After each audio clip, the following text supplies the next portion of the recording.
You've lived this moment before. This time, you know how it ends. Imagine this. You're walking down a street you've never been on before, but you know, with absolute certainty, what's around the next corner. You meet a stranger, but you know their name, their secrets, a scar from their childhood. It's Déjà Vu. That strange, fleeting feeling that you have lived this exact moment before. Today, we're going to share 6 true, chilling stories from people for whom déjà vu was not a harmless glitch in the mind, but a terrifying, sinister warning. We all experience it, that brief, dizzying sensation that makes us question the linear path of our own lives. We dismiss it as a trick of a tired brain, but the true, underlying fear of déjà vu is the loss of free will.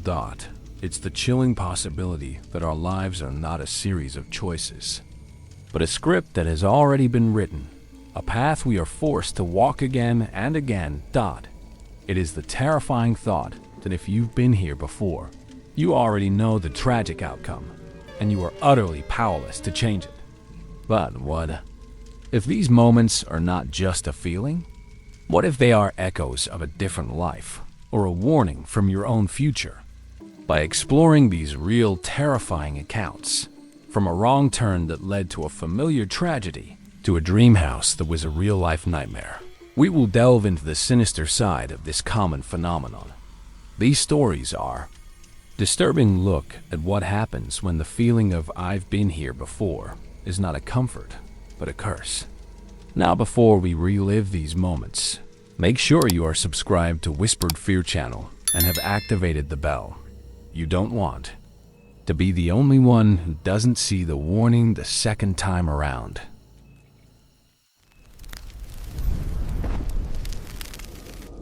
Don't turn. Our first story is about the ghosts of the road. Not the spectral hitchhikers or the phantom headlights of legend, but the far more intimate and terrifying ghosts of our own minds. It comes from a man named Mark, a traveling salesman who learned that the long, hypnotic ribbon of the highway can sometimes loop back on itself, and that the unsettling feeling of déjà vu is not a memory of the past, but a terrifying, unchangeable preview of a future that is already waiting for you, just around the next wrong turn. At 45, Mark's life was measured in miles. He was a regional sales manager for a medical supply company, a job that kept him perpetually on the road. His worn leather briefcase, a permanent fixture on the passenger seat of his company-issued Ford Explorer. His territory was the vast, flat, and endlessly repetitive landscape of the American Midwest. He spent his weeks in a lonely cycle of courtyard Marriotts, sterile conference rooms, and the quiet, humming solitude of the interstate. But his life wasn't on the road. His life was in a small 2-story house in the suburbs of Fort Wayne, Indiana. His life was his wife, Sarah, and their 7-year-old son, Ben. Every mile he drove was for them. Every lonely night in a strange hotel was a down payment on their future, a college fund, a family vacation to the Grand Canyon, a life that was better, more secure than the one he had known. The road was his job, but home was his entire world. The drive he made every other Friday was his pilgrimage. It was the long, straight, 4-hour shot down US Route 30, the old Lincoln Highway, from his last client meeting in Valparaiso back to the warm, waiting lights of his home in Fort Wayne. He knew this road by heart. He knew the specific faded red of the barn just past the exit for Plymouth. He knew the lonely, flickering neon sign of the Warsaw Motel. He knew the precise spot just west of Columbia City where the cell service always dropped for a maddening 2 minutes. The road was a part of him, a predictable, unchanging path that always led him home. This particular Friday in late autumn was no different. The sky was a vast, gray, unforgiving canvas. A cold, persistent drizzle was falling, turning the flat Indiana landscape into a watercolor of muted browns and grays. He was tired, his mind a numb fog of sales figures and quarterly reports. All he wanted was to be home. He called Sarah from the road, their conversation a familiar, comforting ritual. He asked about Ben's soccer practice. She asked if he would be home in time for dinner. Always. He'd said, a promise he had kept for 15 years. He was about an hour from home. The landscape, a hypnotic, repeating pattern of cornfields and skeletal trees. When the first flicker of strangeness occurred, it was déjà vu, but a specific jarring kind. He passed a small, derelict white wooden church, its steeple leaning at a precarious angle, a sight he had seen 100 times before. But as he passed it, he was hit with a wave of certainty so profound it was almost physical. He had just passed this church. Not on a previous trip, but moments ago. He glanced in his rearview mirror. The church was gone, swallowed by the gray mist. He shook his head, a small, nervous laugh escaping his lips. Highway hypnosis. The curse of the long-distance driver. His tired brain was just looping.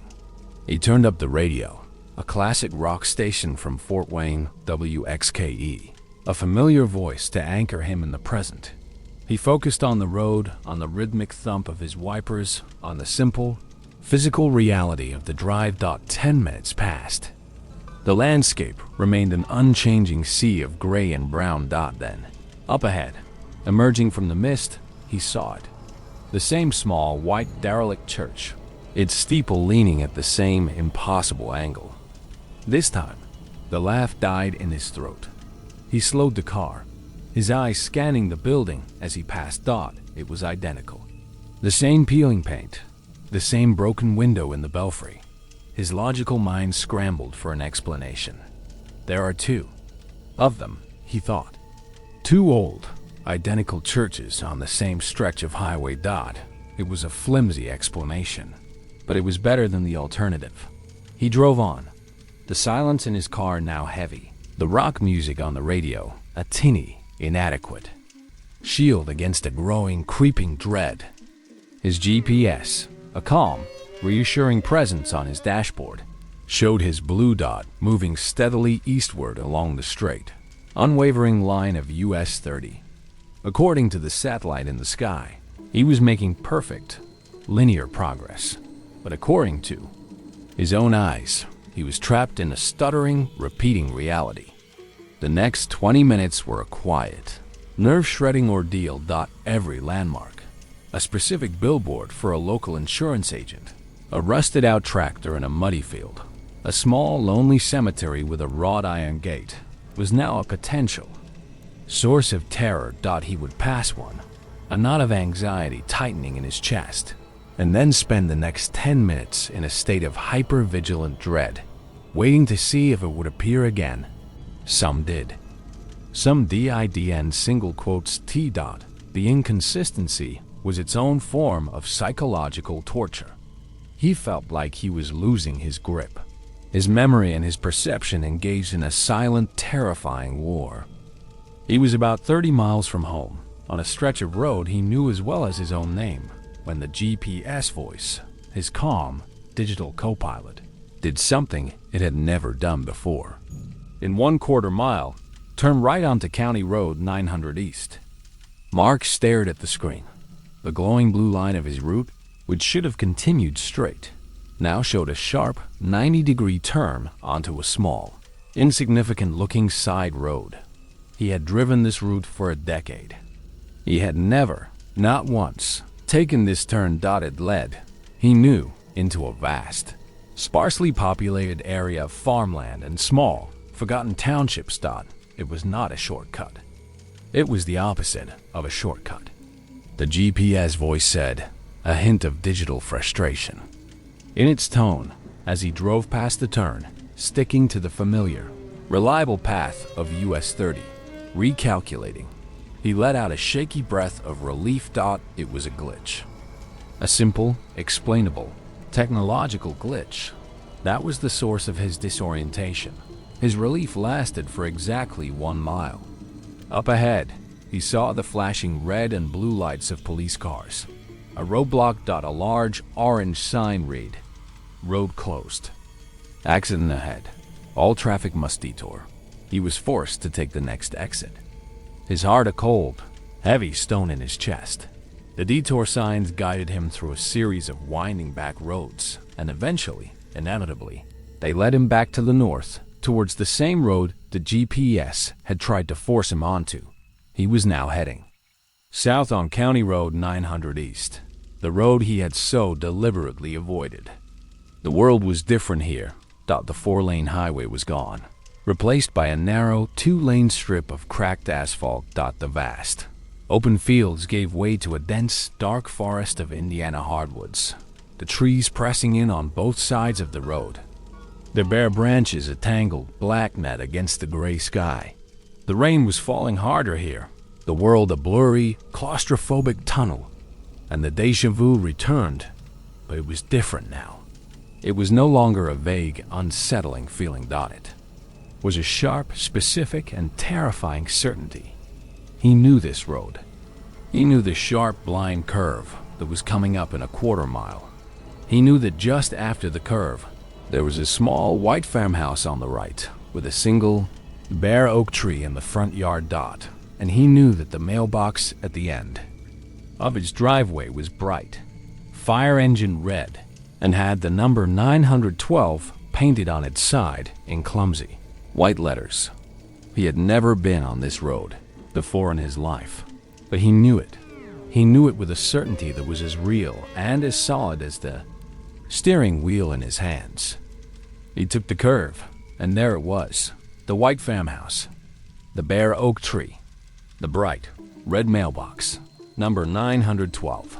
His mind was a screaming paradox. How could he know this? A forgotten memory? A dream? He was so consumed by the impossible familiarity of the place that he almost didn't see it. Just past the mailbox, on the soft, muddy shoulder of the road, was a car. A dark blue Ford Explorer. Just like his Dodge, it was crumpled against the base of the old oak tree.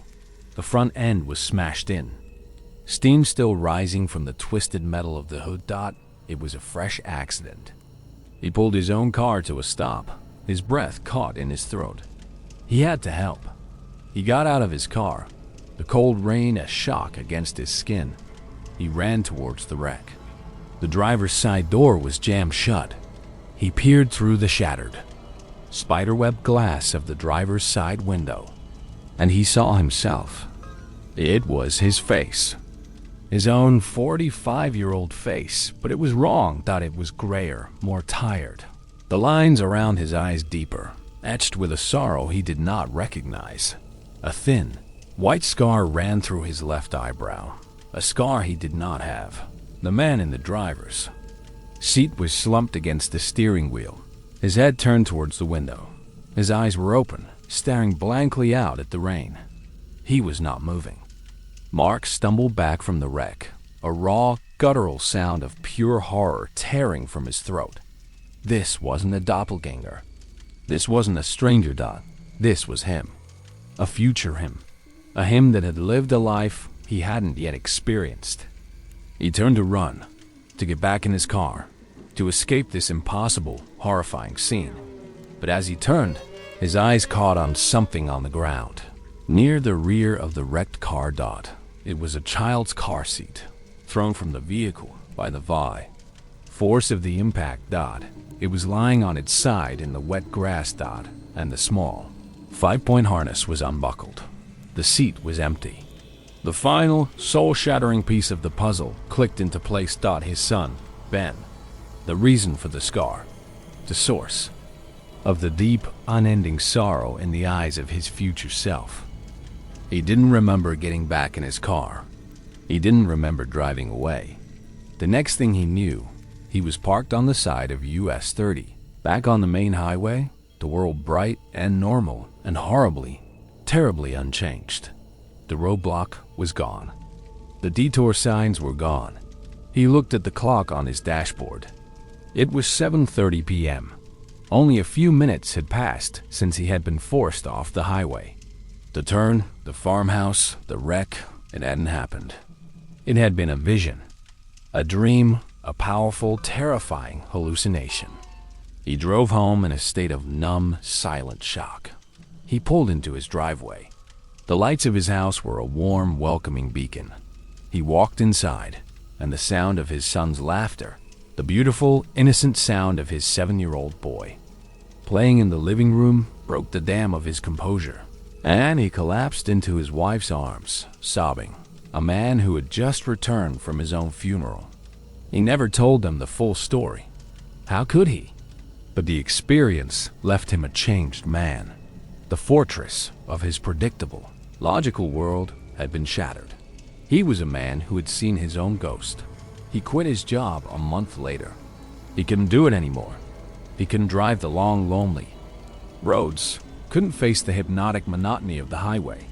He took a local job, a desk job, a job that kept him home, close to his family. He's haunted by the knowledge that his life is not his own, that his choices are not his own. He believes that on that cold, autumn afternoon, he was given a glimpse of a fixed, unchangeable future, a warning that was also a curse.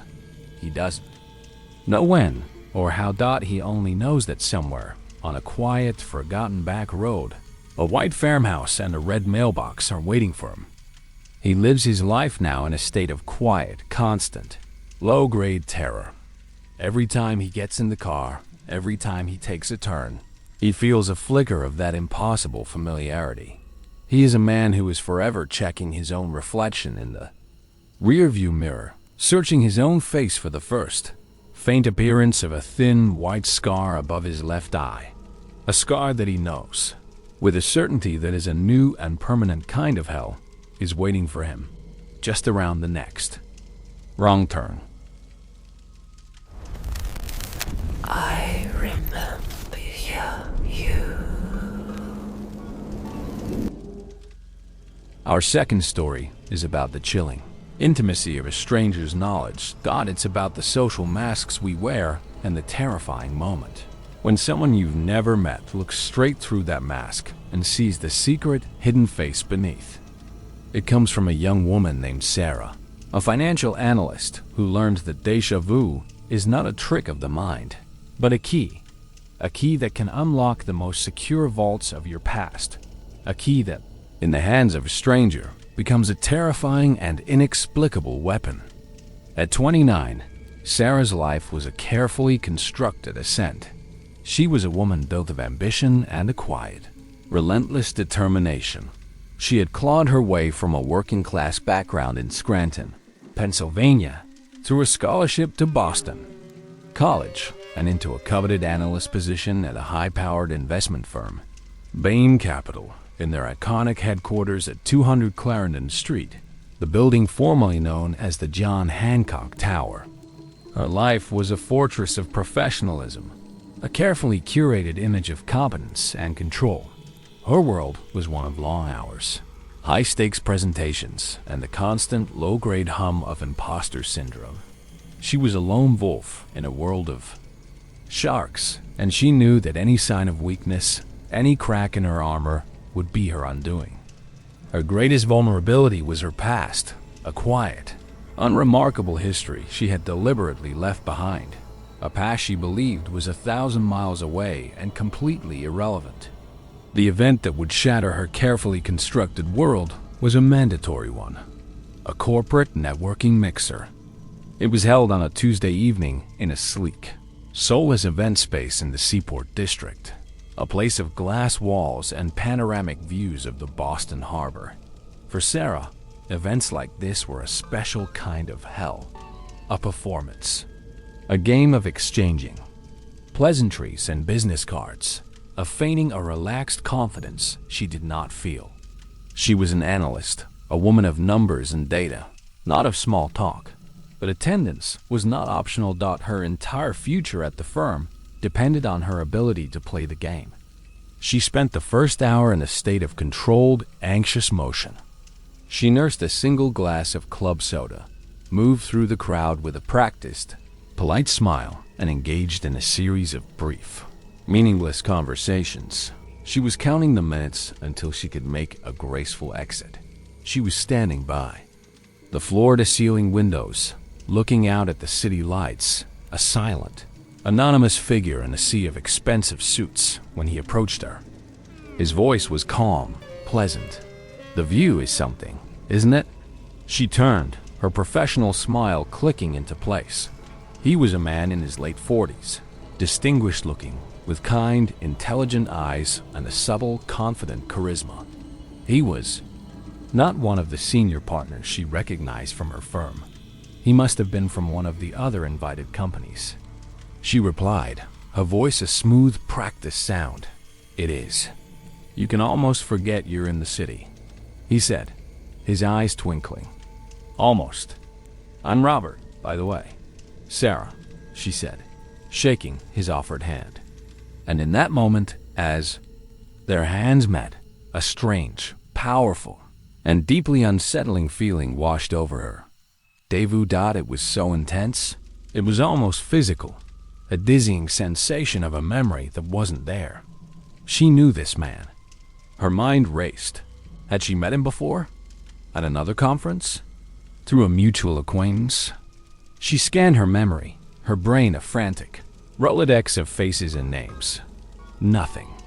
His face was completely unfamiliar, but the feeling of deep, profound familiarity was undeniable. It was the feeling of meeting an old, forgotten friend. She said, pulling her hand back, a small, confused frown on her face. "I'm sorry. Have we met before? You seem incredibly familiar." The man, Robert, just smiled a gentle, enigmatic smile. "I don't believe so," he said. "I'm sure I would have remembered." She laughed, a little too quickly, the feeling already fading, the logical explanation already forming in her mind. He just has one of those faces. It was a common, comforting explanation for a common, strange phenomenon. She clung to it. They fell into the easy, predictable rhythm of corporate small talk. They talked about the market, about a recent merger, about the city. He was charming, intelligent, and an excellent listener. For the first time all night, Sarah felt herself relax. The mask of the confident professional began to feel a little less like a mask. He said casually, taking a sip of his drink, "So, you're a Hoya." Sarah paused. "A what?" "A Hoya," he repeated. "Georgetown." "That's your alma mater, isn't it?" "I have a nephew who's thinking of applying." A cold knot began to form in her stomach. She had not gone to Georgetown, she said, her voice careful. "No, I went to Boston College." Robert's smile didn't falter. "Ah, of course. My mistake." So many eagles in the city, it's easy to get confused. He said it smoothly, a plausible, social gaffe. But the specificity of it, it was strange. He hadn't just guessed a random Ivy League school.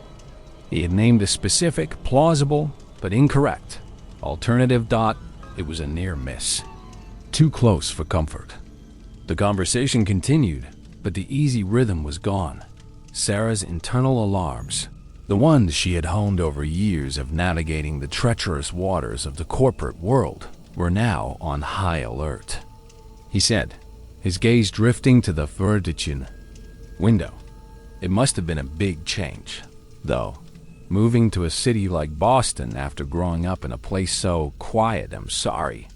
He turned back to her, his kind eyes meeting hers. He said, the name a small, quiet bomb in the middle of the noisy room. "Scranton.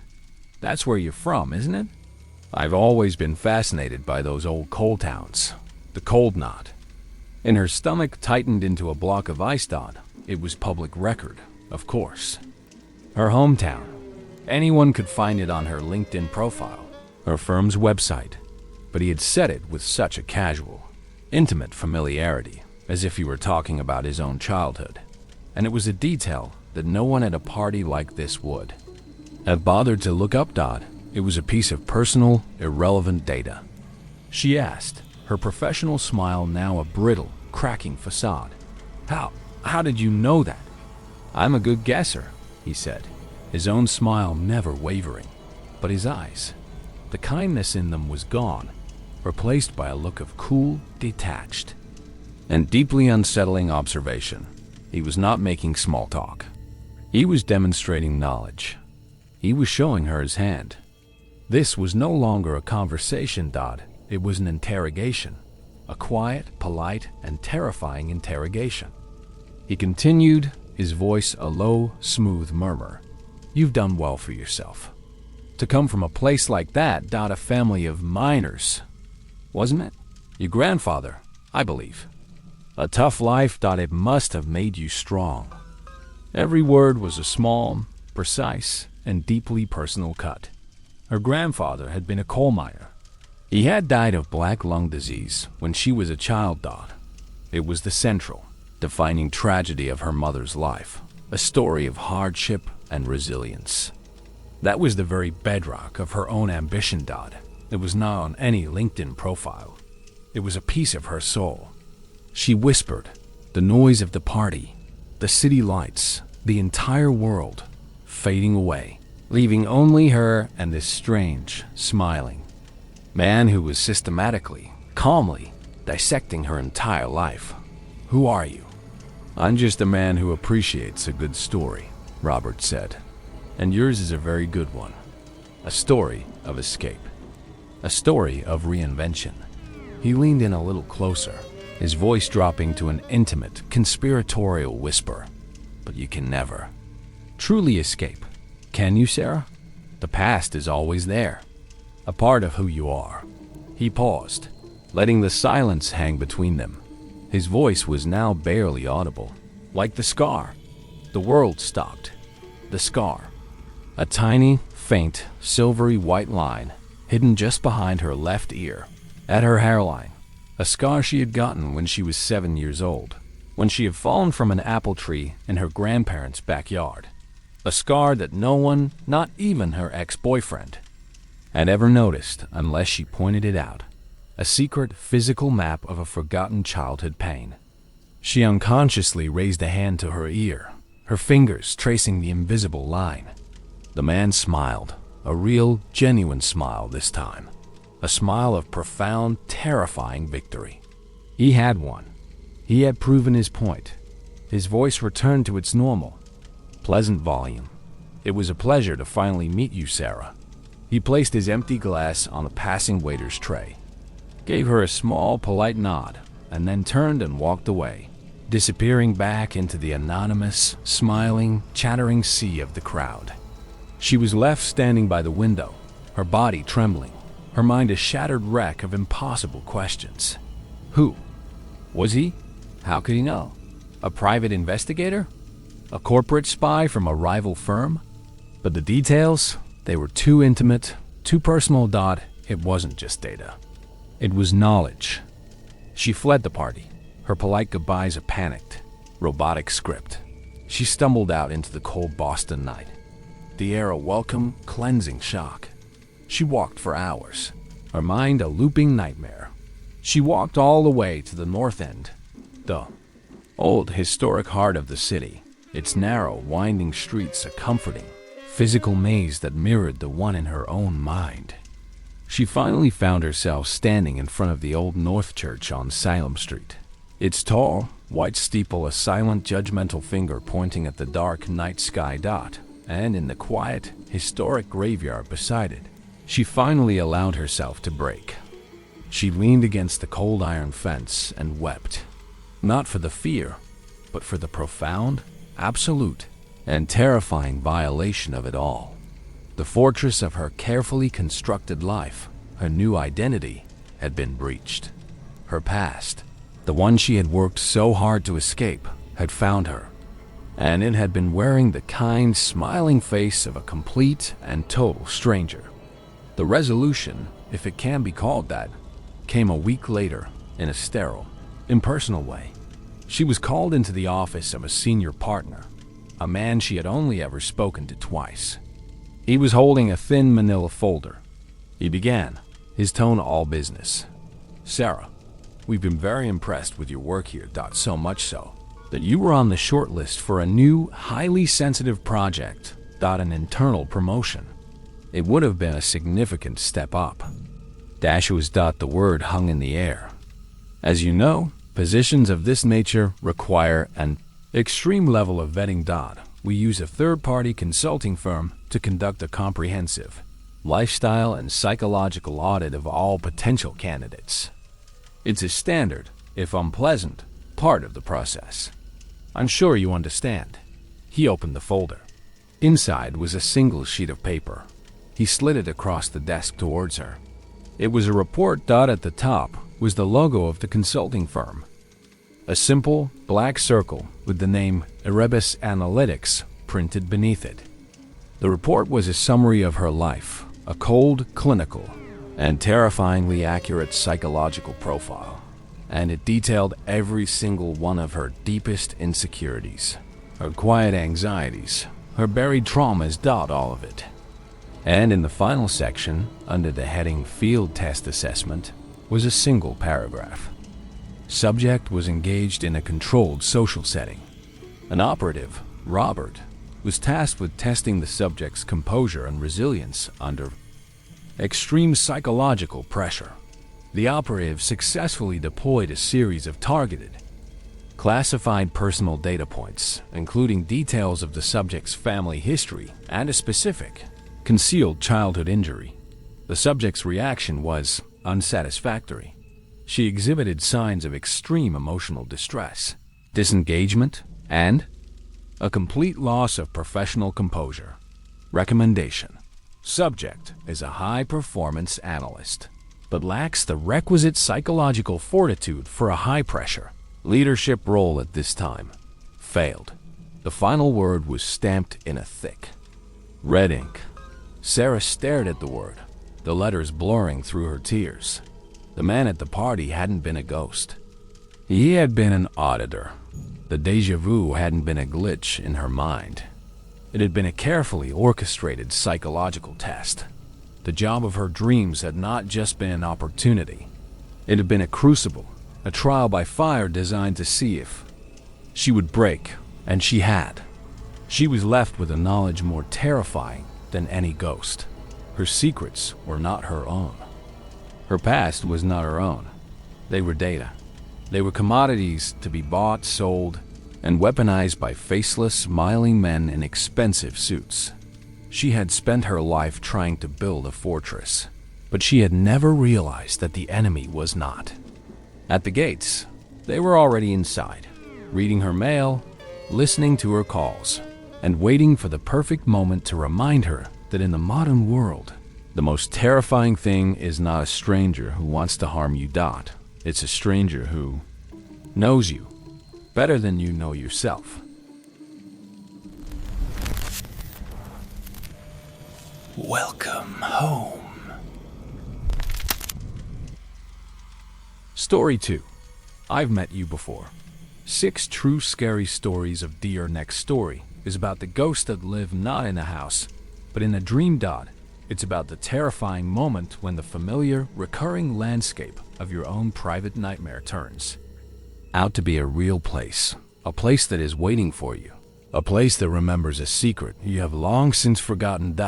It comes from a young couple, Chloe and Ben, who learned that a dream house can be a literal thing, and that sometimes the most terrifying déjà vu is not a memory of the past, but a key that unlocks a buried real-world tomb. Chloe and Ben's life was a testament to the quiet, grinding persistence of a shared dream. At 28 and 30, they were quintessential millennials trapped in the orbit of a city that was slowly pricing them out of existence. They lived in a small, third-floor apartment in the South Slope neighborhood of Asheville, North Carolina, a city of stunning mountain views and an equally stunning cost of living. Chloe was a talented pottery artist. Her beautiful, earthy creations sold on consignment at the Woolworth Walk Art Gallery downtown. Ben was an adjunct professor of American literature at UNC Asheville, a job that was rich in intellectual fulfillment and poor in every other conceivable way. Their life was a patchwork of student loan payments, freelance gigs, and the constant low-grade hum of financial anxiety. Their one singular, all-consuming dream was to buy a home, not a new-built condo, but an old house. A place with character, with a history, with a soul. A place to put down roots, to maybe one day start a family. A place that felt, for the first time, truly their own. For the past year, their weekends had been a pilgrimage of open houses, a series of quiet, hopeful intrusions into other people's lives. They had seen it all. The soullessly flipped houses in West Asheville, the tiny, overpriced bungalows in the historic Montfort district, the crumbling Victorians that needed more work than they could ever afford, that every Sunday night they would return to their small, sterile apartment, the dream feeling a little more distant, a little more impossible. It was during this long, frustrating year of searching that Chloe's nightmare began. It was not a terrifying dream, not at first. It was just strange. And recurring. It always started the same way. She would be standing in a house she didn't recognize. An old, craftsman-style home. The first thing she always noticed was the light. A specific, golden late-afternoon light, filtering through a large stained glass window at the top of a staircase, casting a kaleidoscope of colored light onto a worn, wooden floor. She knew, with the strange, unburdened certainty of a dream, that it was her house. Their house. Déjà Vu that turned sinister. She would walk through the rooms. The layout was always the same. A cozy living room with a large river stone fireplace. A small, sun-drenched kitchen with faded, pale yellow wallpaper. And a single, dark hallway that led to the back of the house. In her dream, she was always happy, filled with a profound sense of peace and belonging. This was the place. This was home. But the dream always ended in the same, unsettling way. She would walk down the dark hallway. At the end of it was a single, closed white door. In the dream, she knew, with a sudden cold dread, that she was not supposed to open that door, but she always did. She would reach for the old crystal doorknob. And just as her fingers touched the cold glass, she would be overwhelmed by a feeling of profound, abject terror. A feeling so powerful it would rip her from sleep, leaving her sitting bolt upright in her own dark, unfamiliar bedroom, her heart hammering, the ghost of that impossible golden light still clinging to her vision. She told Ben about the dream. He, a man of literature and metaphor, saw it as a simple, beautiful manifestation of her desires. He'd said, his voice a comforting, sleepy murmur, "It's a dream house. Chloe, it's your subconscious, building the place we're looking for. The locked door, that's just our financial anxiety. The fear of the unknown." It was a perfect, literary analysis. And for a while it was enough. The dream was just a dream. The house appeared on a Tuesday. It was an email from their long-suffering realtor at a local agency, Beverly Hacks. The subject line read, "Price drop. Might be the one." The listing was for a 1920s craftsman bungalow in a quiet, residential corner of North Asheville, on a street called Edgewood Road. The pictures were perfect. It had a river stone fireplace. It had a sun-drenched kitchen. It was old. It had character. And after a significant price reduction, it was just barely within the outer limits of their budget. They scheduled a viewing for the following Saturday. The day they went to see the house was a perfect, crisp autumn afternoon. The leaves on the old maple trees that lined the street were a riot of red and gold. As they pulled up to the curb, Chloe felt a strange electric jolt of recognition. The house. It was the right shape. The right color. She told herself, it's just a classic craftsman. They all look alike. The realtor, a cheerful woman named Linda, was waiting on the porch. They walked up the stone steps, and Chloe stopped. The third step, a flat piece of slate, had a dark spiderweb crack running through it, a detail that was so specific, so trivial, that it couldn't be a coincidence. It was the same crack from her dream. Ben asked, noticing her sudden stillness, "Are you okay, Chloe?" She whispered, her voice a strange, distant sound. I've been here before, the realtor asked. What do you mean? The house has been off the market for months. She couldn't explain. She just shook her head and followed them inside. The moment she stepped through the front door, the feeling of déjà vu was so powerful, so absolute, it almost buckled her knees. The smell of old wood and beeswax. The specific pattern of the scuffs on the hardwood floor.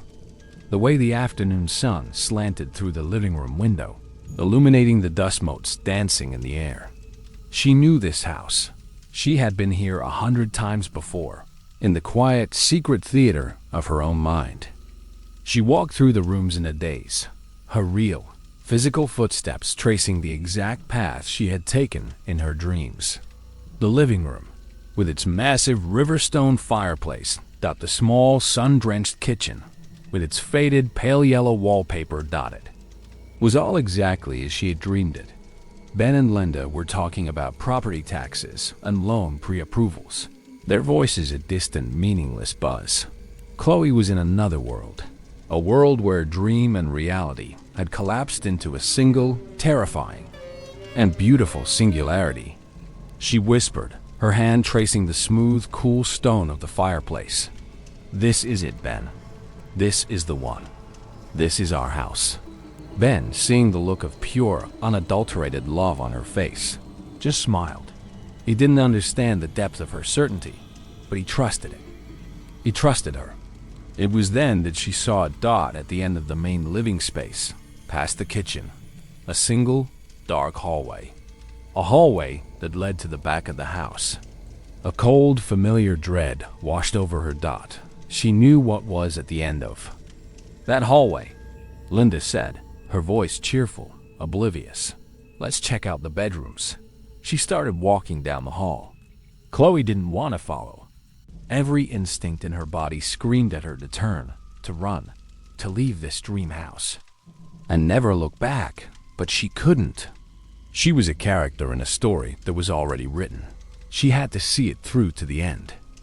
She followed Ben and Linda down the dark, narrow hallway, and there it was. At the very end, a single closed, white-painted door, its old crystal doorknob glittering in the dim light. The locked door from her nightmare.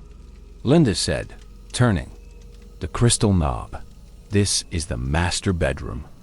It's a little small for a master, but it has its own private bathroom. The door swung open. Chloe stood in the doorway, peering into the room. It was just a room. Empty, with beige walls and a single window that looked out onto the overgrown backyard. There was a small, adjoining bathroom, just as Linda had said. It was all perfectly, disappointingly normal. The terror from her dream was nowhere to be found. The profound, abject fear that always ripped her from sleep was absent. She let out a long, shaky breath of relief. It was just a house. A beautiful, perfect house that she had somehow, inexplicably, dreamed about. She laughed, a real, genuine laugh. The dream had been a premonition of joy, not of terror. The locked door hadn't been a warning. It had just been a door. She said to Ben, a wide, happy smile on her face, I love it. I absolutely love it.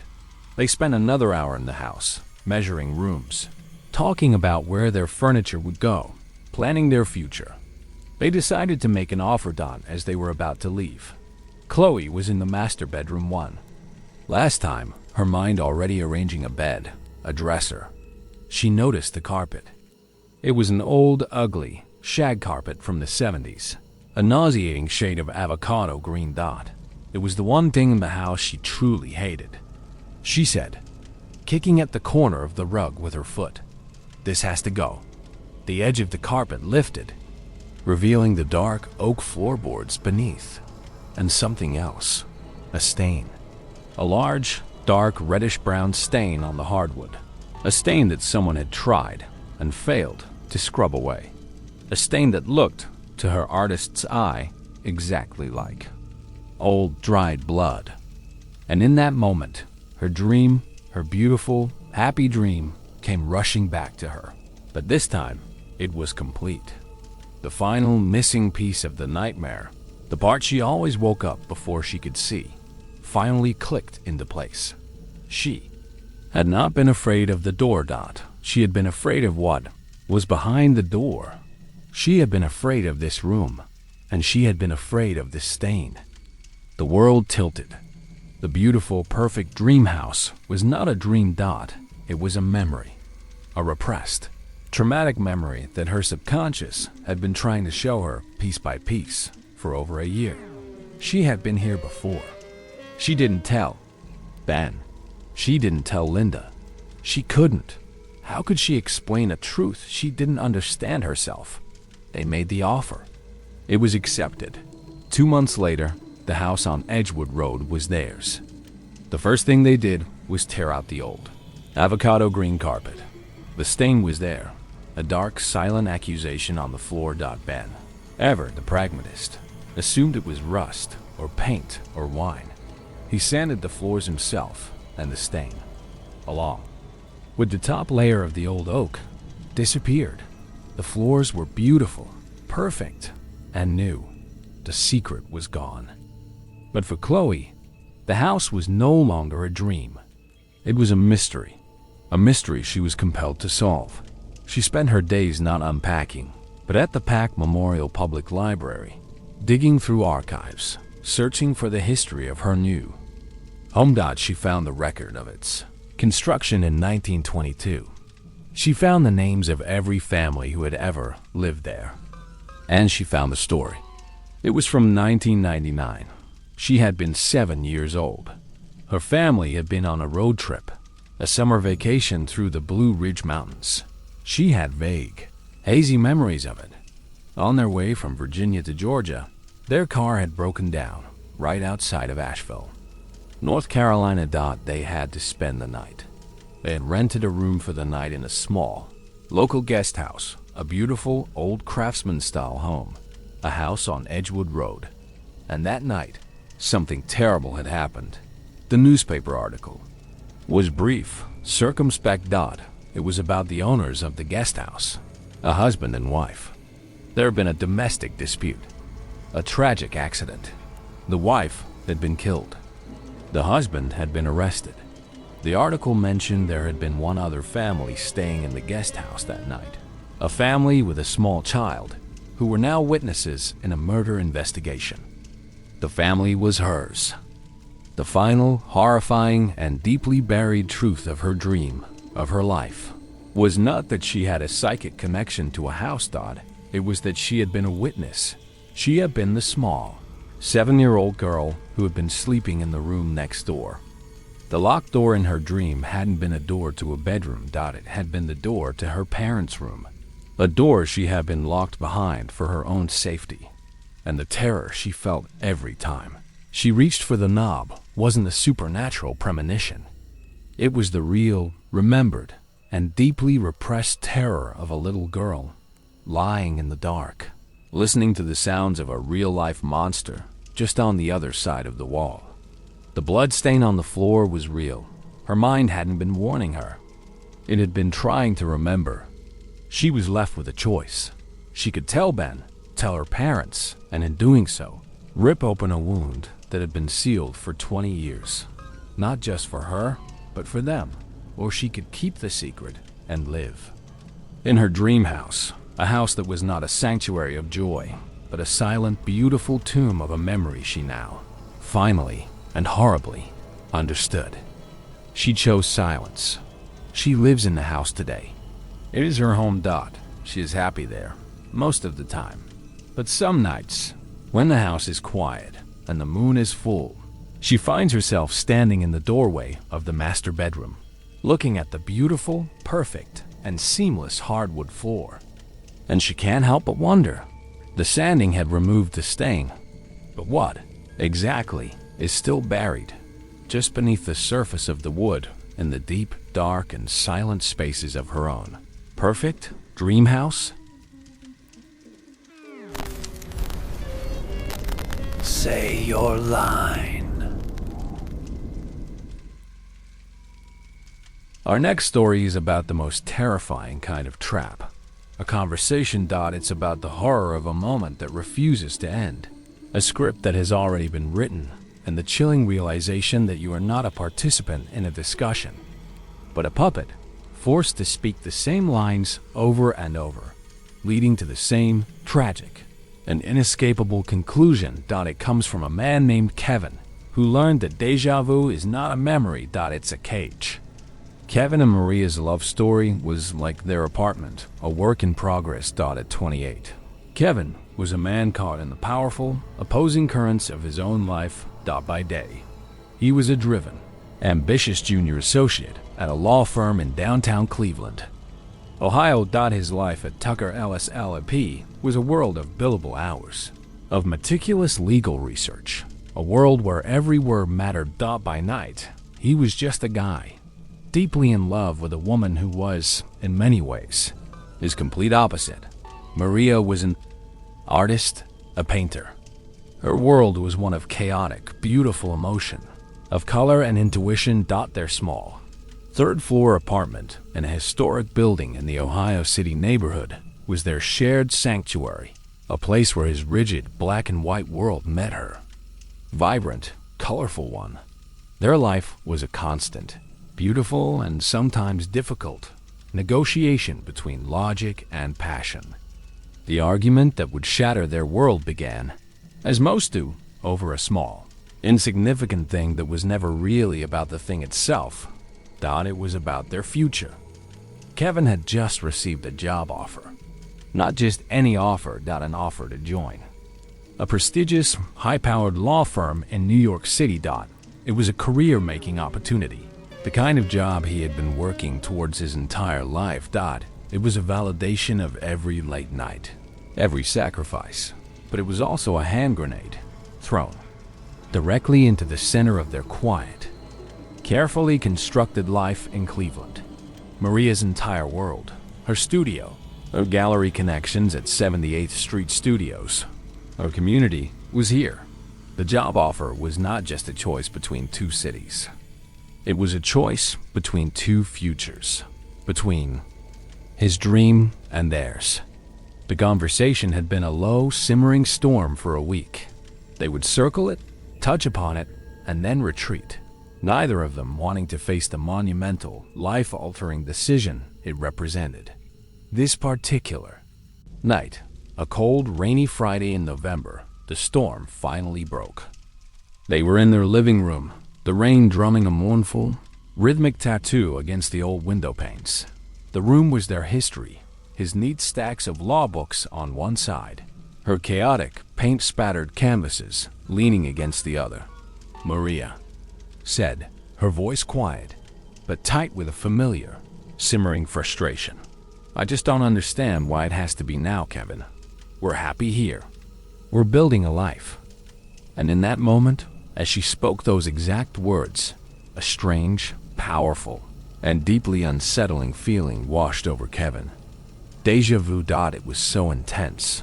It was almost physical, a dizzying, nauseating wave of absolute certainty. He had been here before.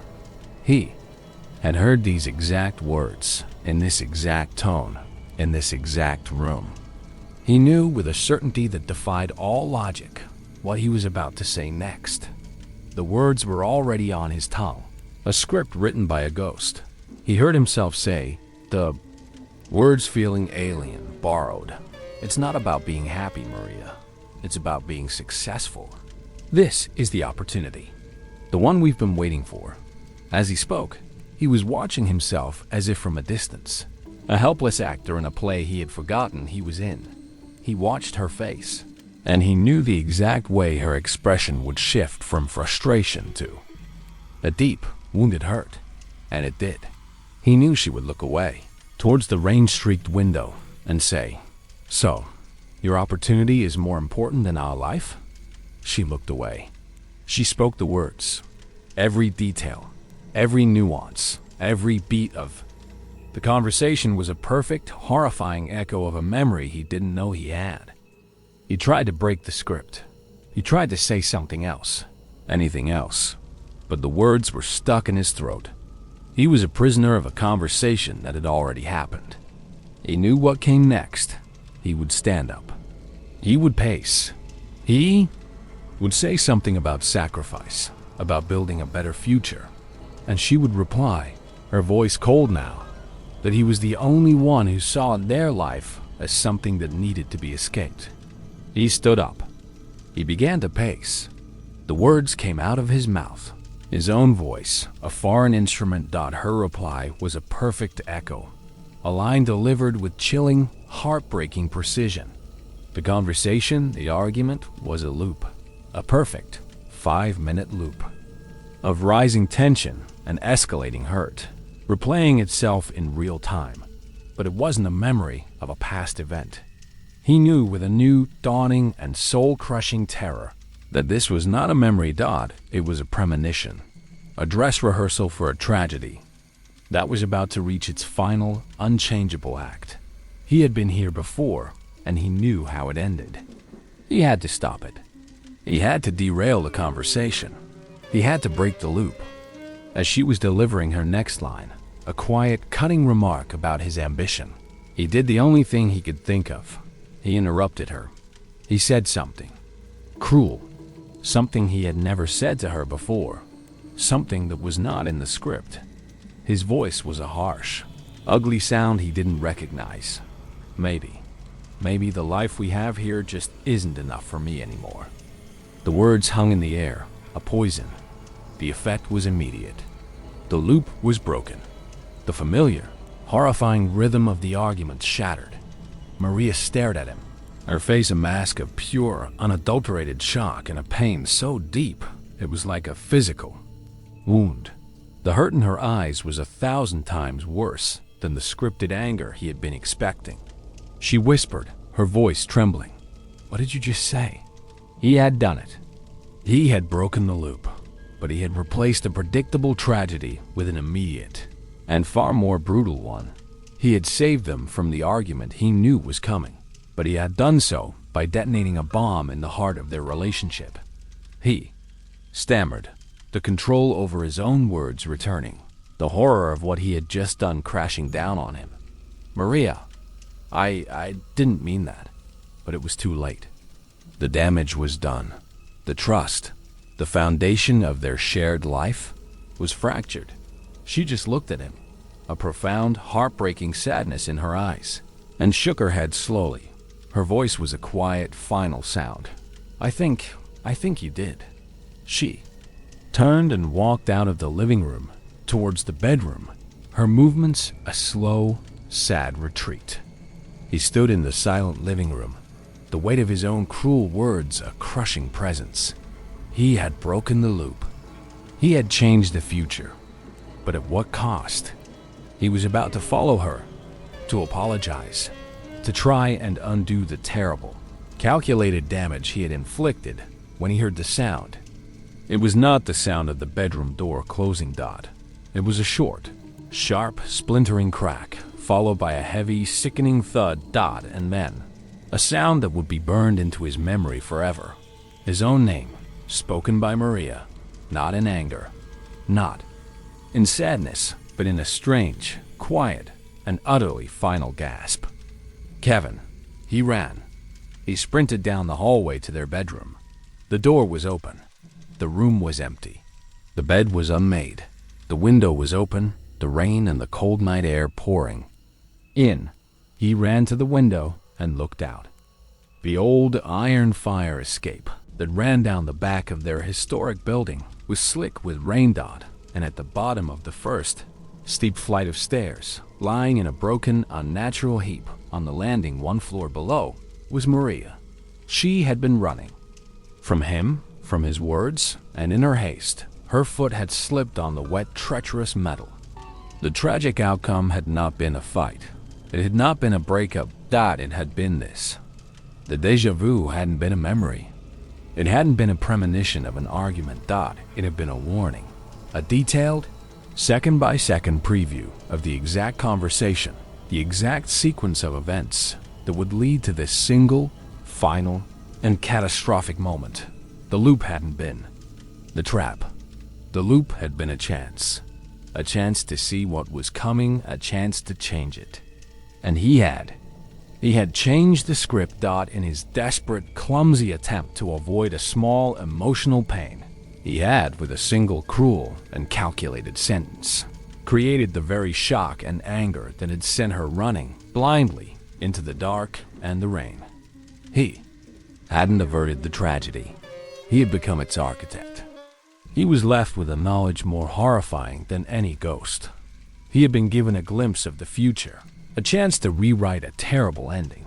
But the story of our lives, he now understood, is not just about the words we say, it's about the silences, the emotions, the unseen currents that pull us towards our inevitable conclusions. The tragic outcome had been a fixed point in time, a destination he was always going to arrive at. The Déjà Vu had simply shown him the map. He now lives in a world without patterns, without trust in his own choices. He is a man haunted by the echo of a conversation he can never have again. And he is left with a single, soul-crushing and unanswerable question. If you could live the worst moment of your life over again, and you knew with absolute certainty that every word you spoke, every action you took, would only lead you back to the same heartbreaking end, what would you do differently? The door is locked. It's this way. Our next story is about the ghosts of place, and the terrifying realization that some memories are not stored in the mind, but in the very stones and steel of a forgotten location. It comes from a woman named Emily, a history enthusiast who, on a simple tourist excursion, was ambushed by a déjà vu so powerful, so precise, that it felt less like a memory and more like a map, guiding her back to the scene of a crime she had no memory of ever witnessing. Emily's life was a quiet rebellion against the mundane. At 30, she worked a soul-crushingly dull job as a data entry clerk for a logistics company in her hometown of Lancaster, Pennsylvania. Her world was a sea of spreadsheets and shipping. Manifest. Her escape, her one true passion, was history. She and her boyfriend, a high school history teacher named Ben, were amateur historians, weekend archaeologists of the forgotten past. Their idea of a perfect date was not a fancy dinner, but a long drive to a forgotten battlefield or a dusty local historical society. Their shared dream was to one day save enough money to travel the world, to walk the ancient streets of Rome, to explore the ruins of Machu Picchu. But for now, their world was the quiet, historic landscape of the American East Coast. For her 30th birthday, Ben had planned the perfect surprise: a weekend trip to Philadelphia and, the crown jewel of the trip, a full-day, self-guided audio tour of the Eastern State Penitentiary. For a history buff like Emily, it was better than a trip to Paris. The penitentiary was a legend, a crumbling Gothic fortress on Fairmont Avenue, a place that had once been the most famous and expensive prison in the world. It was a place of profound and often brutal history, a place that was said to be one of the most haunted locations in America. Emily didn't believe in ghosts. She believed in the tangible echoes of the past, in the stories that soaked into the very walls of a place. She couldn't wait to listen to what Eastern State had to say. They drove to Philly on a crisp, bright Saturday in October. The city was alive with autumn energy. They checked into their hotel, the Lowe's Philadelphia Hotel, a beautiful historic building that had once been a bank. The entire weekend felt like a journey into the past. The next day, they took a lift to the penitentiary. The building was even more imposing in person than it was in the pictures. Its massive stone facade looked less like a prison and more like a medieval castle, a fortress designed to inspire fear. They got their audio guides, headsets, and a small, folded map of the sprawling complex. The audio tour, narrated by the actor Steve Buscemi, was a disembodied, gravelly voice that would be their guide through the decaying cell blocks. The moment Emily stepped through the massive front gate and into the central courtyard, a strange, powerful, and deeply unsettling feeling washed over her. Déjà vu. It was not the fleeting, dizzying sensation she had occasionally felt before. This was different. This was a profound, bone-deep sense of familiarity. The specific pattern of the cracks in the pavement, the way the sunlight fell on the crumbling stone of the central guard tower, the distant, mournful sound of a city siren. She knew it all. She had been here before. Ben said, his eyes wide as he took in the scale of the place. Wow, this is incredible. Emily whispered, the words feeling strange, inadequate. I know. They began the tour, following the audio guide's instructions. The gravelly voice of Steve Buscemi instructed, proceed forward into cell block 7. But Emily's feet, of their own volition, turned to the right. She said, her voice a quiet, certain murmur, no, this way is faster.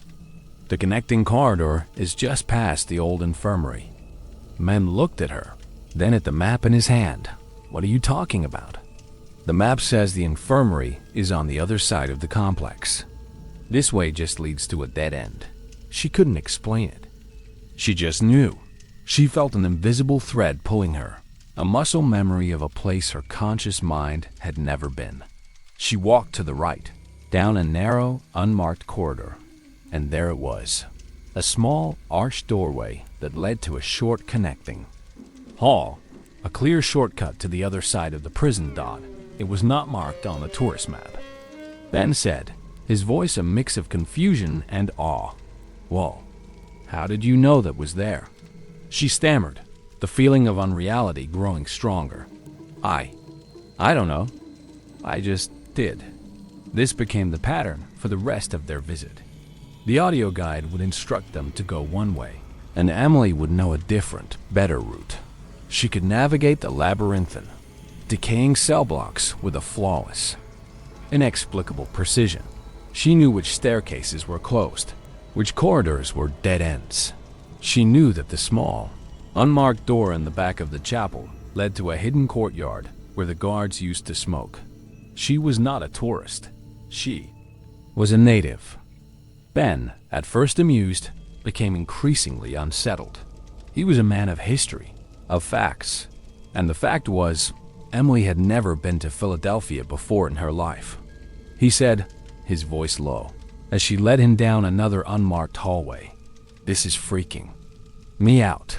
Mom, it's like you used to live here. The déjà vu was no longer just a feeling of familiarity. It was a functioning, predictive, and deeply terrifying knowledge of the prison's secret geography. She was not just remembering the layout. She was anticipating it. The climax of the experience came when they were in cell block 4, a particularly dark and decrepit part of the prison. The audio guide was telling a story about a famous escape attempt. As they stood in the silent, echoing corridor, the guide mentioned, as an aside, that one of the most infamous and dangerous parts of the prison, the solitary confinement block known as the Klondike, had been sealed off for decades and was not a part of the public tour. And in that moment, Emily knew. She knew where it was. And she knew what was inside. She whispered, her voice trembling, "It's at the end of this hall. Behind the brick wall they put up. There's a small steel door behind the bricks." Ben said, his voice sharp with a new, real fear. "Emily, stop it. You're scaring me." She continued, her eyes unfocused, her mind a projection screen for a memory that wasn't hers. Inside, on the back wall of the third cell on the left, there's a drawing. A child's drawing, scratched into the plaster. It's a picture of a little bird flying out of a cage. She stood there in the silent, dusty cell block, the words hanging in the air, a prophecy, a memory, a madness. Ben just stared at her, his face pale. The tour was over. They walked back out into the bright, jarring sunlight of the autumn afternoon, but the chill of the prison and of Emily's impossible knowledge clung to them. The drive back to their hotel was silent. The mystery of what had happened had settled between them, a heavy, unspoken thing. That night, in their room at the Lowe's Hotel, Emily couldn't let it go. She wasn't just a tourist who had a strange experience. She was a historian with an unsolved mystery, and the mystery was herself. She sat at her laptop, her fingers flying. Across the keyboard, a frantic, desperate search for an answer. She searched for her own name, for her family's name, in connection with the prison. Nothing. She searched for stories of people with photographic memories of places they had never been. She found articles on reincarnation, on genetic memory, on psychic phenomena. None of it felt right. She was a woman of facts, of evidence. The answer came from a place she had never thought to look. Her own, long-dead grandfather. She was about to give up when she decided to do one last random search. She searched the name Emily and Eastern State Penitentiary, and she found it. It was an old, digitized employee newsletter from the Pennsylvania Department of Corrections, dated from the summer of 1993. It was a cheerful, mundane document, full of retirement notices and photos of the department's annual picnic. And in the middle of it, there was a small article, a tribute to a retiring prison guard, a man who had served for over 40 years. His name was Arthur Kowalski, her grandfather. The article included a photo of him, a black and white image of a kind-faced, barrel-chested man in a guard's uniform, standing proudly in front of the prison's massive, Gothic gate. And standing next to him, holding his hand, was a small, gap-toothed, 9-year-old girl with a familiar, determined look in her eyes. It was her. The memory, a memory she hadn't accessed in 21 years, came rushing back with the force of a physical blow. Her grandfather. He had been a guard at Eastern State. He had retired in '93, just a year before the prison was finally fully closed and turned into a museum. He had been a part of that strange, liminal period when the prison was both a functioning institution and a historical artifact. And he had brought her to work with him one day. It wasn't an official tour. It was a secret, forbidden adventure. A take-your-granddaughter-to-work day that had broken a dozen rules. She remembered the feeling of his large, warm hand holding hers. She remembered the smell of dust and disinfectant. And she remembered the stories he told her, the whispered histories of the men who had lived and died within those walls. But there was more. The memory was a patchwork, full of dark, frightening holes. She remembered her grandfather's face, usually so kind, becoming grim, serious. She remembered him leading her down a dark, forbidden corridor. She remembered the feel of a cold steel door, and she remembered being afraid. Deeply, profoundly afraid. She called her mother. Her hands were shaking so hard she could barely hold the phone. She began, her voice a strained whisper. "Mom, I need you to tell me about Grandpa Arthur, about his job, about the prison." There was a long, heavy silence on the other end of the line. Her mother finally said, her voice tight with an old, familiar pain. "Emily, why are you asking about this now?" "I was there today, Mom," Emily said. I remembered things." And then her mother, in a flood of guilt-ridden 20-year-old memories, told her the rest of the story. Her grandfather had brought her to the prison. He had been proud of his work, of the history of the place, and he had wanted to share it with his favorite granddaughter. But the day had ended in a near tragedy. While he was talking to another guard, Emily, a curious and fearless 9-year-old, had wandered off. She had found her way into a recently decommissioned, but not yet sealed, cell block. The solitary confinement wing, the Klondike. She had gotten lost in the dark, labyrinthine corridors. A search party of guards had been formed. They had found her an hour later, unharmed but terrified, huddled in the corner of a dark, empty solitary confinement cell, the third cell on the left. The incident had been a secret. Her grandfather, terrified of losing his pension so close to retirement, had begged his colleagues to keep quiet. And her parents, wanting to protect her from the traumatic memory, had never spoken of it again. Her own mind, in a profound act of self-preservation, had simply erased it. All that was left was the map. The deep subconscious and flawless spatial memory of the place where she had experienced the greatest terror of her young life. The déjà vu wasn't a paranormal event. It was a repressed memory, a trauma map, bubbling up from the depths of her own mind. The drawing of the bird, she must have seen it that day, a final, desperate piece of art from a long-forgotten inmate. She was left with a sense of profound, dizzying relief and a new, deeper kind of sadness. The mystery was solved. The ghost was her own. The story should have ended there, a perfect psychological resolution. But there was one final chilling detail that her mother's story and her own recovered memory could not explain. The tour guide at the prison, the one on the audio headset, had mentioned that the Klondike wing had been permanently sealed off with a brick wall in the early 1980s. More than a decade before her grandfather had taken her there. The door he had described had been long gone by 1993. There was no physical way she could have gotten into that cell. She was left with a final, impossible, and terrifying question.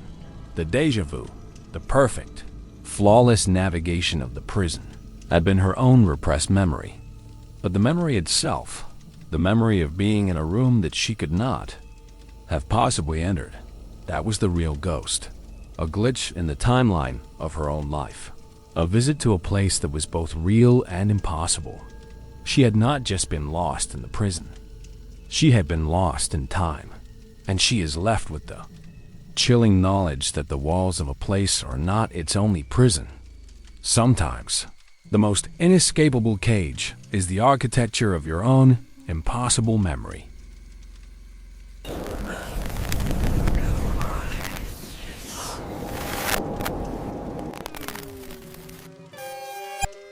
Our final story is about the most terrifying kind of déjà vu imaginable. The memory of a death that was not your own. It comes from a young man named Alex, a rock climber who learned that the body is a vessel, a keeper of secrets, and that sometimes the ghost that haunts you is not a spirit in a room, but a memory that lives and breathes and beats in your own chest. A memory that is patiently waiting for you to return to the place where it was born.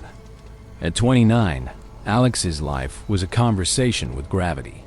He was an experienced climber, an adrenaline junkie who found his truth not in the quiet safety of the world below, but on the sheer, vertical faces of the mountains. He had moved to Boulder, Colorado, for one reason: the proximity to the jagged, granite peaks of the Rocky Mountain National Park. His life was a series of calculations, handholds, weather patterns, the subtle, physical language of the rock. He was a man who trusted his body implicitly. His strength, his instincts, his muscle memory, they were the tools that kept him alive in a world of profound vertical danger. He had a fiancée, Sarah, a landscape architect who understood his passion but lived with a constant, low-grade fear for his safety. They were saving for a small house, planning a life. He had everything to live for, a future as vast and beautiful as the mountain vistas he so loved. The climb that would unravel his world was a solo one, a birthday gift to himself, a challenging but familiar route on a lesser-known rock formation called the Maiden, just outside of Estes Park. He had climbed it before. He knew the route, or at least he thought he did. The day began perfectly. The Colorado sky was a brilliant, cloudless blue. The air was crisp and clean.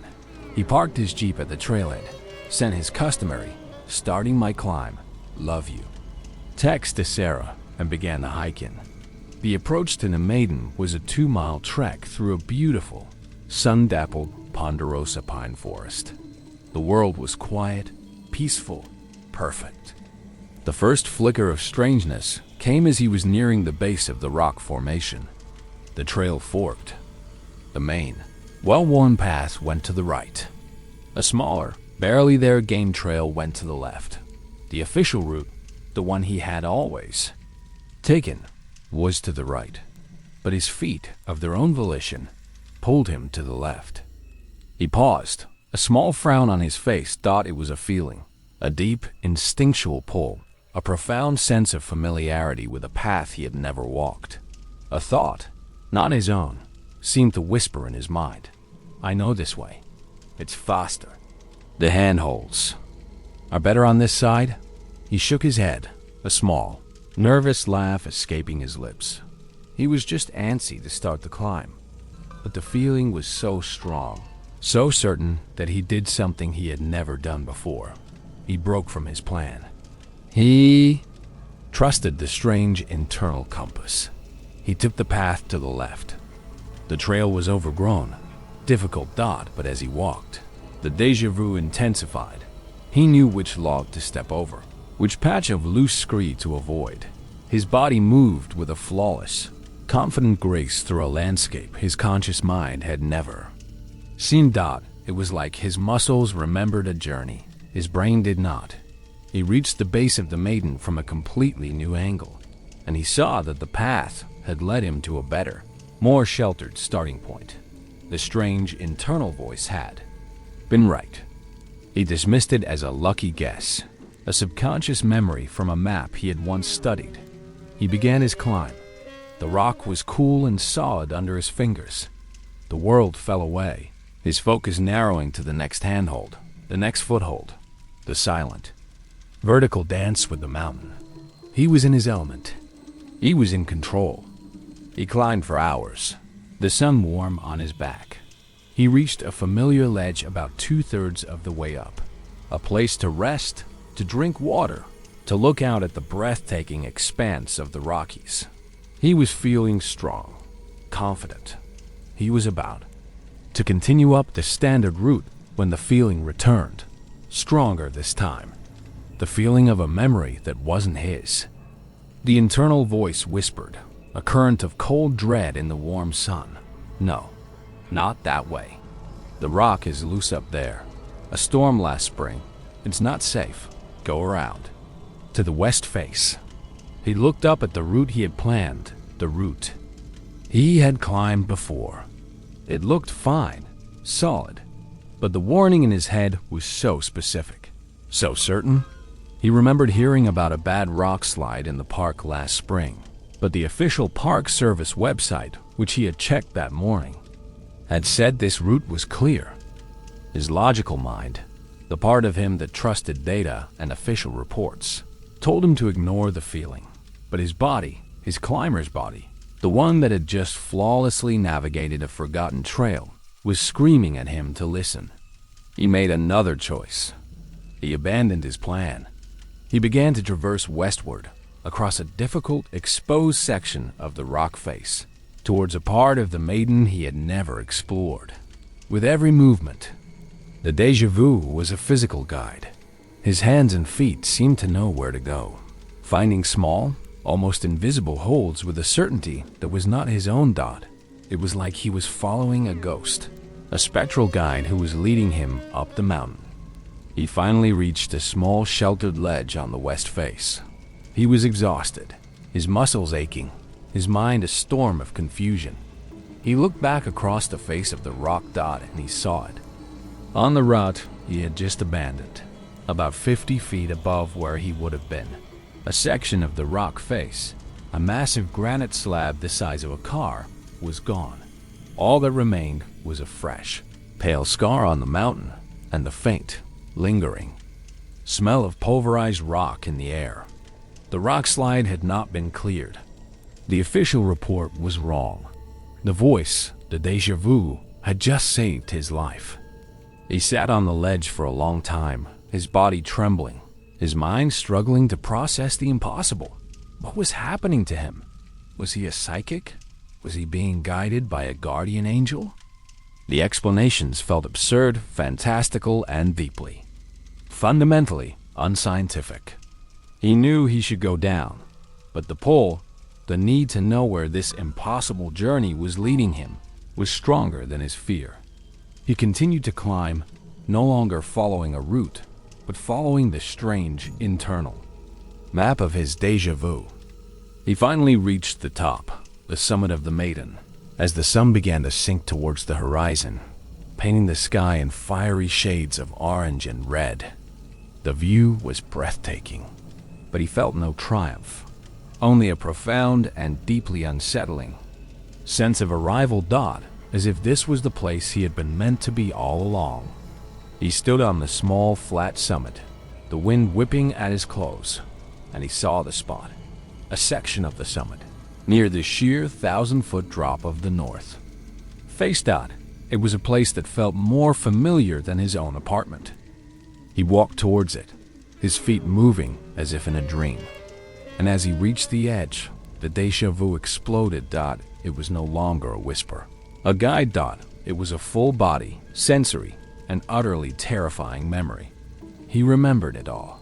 He remembered the feel of the rock under his fingers, not solid, but loose, crumbling. He remembered the sickening, lurching sensation of gravity taking hold, of the world falling away beneath him. He remembered the rush of the wind, a deafening roar in his ears.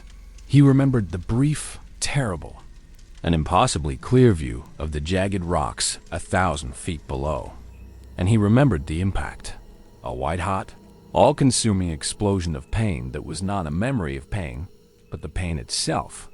And then, darkness, a profound, absolute, and final silence. He stumbled back from the edge, a raw, guttural scream tearing from his throat, a scream of a death he had just impossibly remembered living. He collapsed onto the cold, hard granite of the summit, his body racked with a terror so profound, so existential, that it felt like his very soul was being ripped apart. He was not just remembering a place. He was remembering an event. He was remembering his own death. He doesn't remember the descent. He just remembers the darkness, the fear, and the frantic, animalistic need to get off that mountain. The next thing he knew, he was back in his car. The sun a distant memory, his body covered in scratches, his mind a shattered wreck. He drove home to Boulder in a state of numb, silent shock. He stumbled into his apartment. Sarah was there, her face a mask of frantic worry. "Alex? Oh my God. What happened to you? I've been calling you for hours." He couldn't speak. He just collapsed into her arms, a broken man. The resolution to his impossible memory did not come from a doctor or a therapist. It came from a single, sterile, and terrifyingly mundane piece of plastic in his wallet, his organ donor card. 2 years ago, Alex's life had been a different kind of story. He had been a man on a waiting list. A rare, genetic heart condition he had been born with was finally catching up to him. He had been dying. And then, a miracle. A donor had been found, a perfect match. A young, healthy man who had been killed in a tragic accident. He had undergone a successful heart transplant at the UC Health University of Colorado Hospital. He had been given a new heart and a new life. The memory of the fall, it wasn't his. The déjà vu, the impossible knowledge of the mountain, the final, terrifying memory of his own death. It belonged to the man whose heart was now beating in his chest.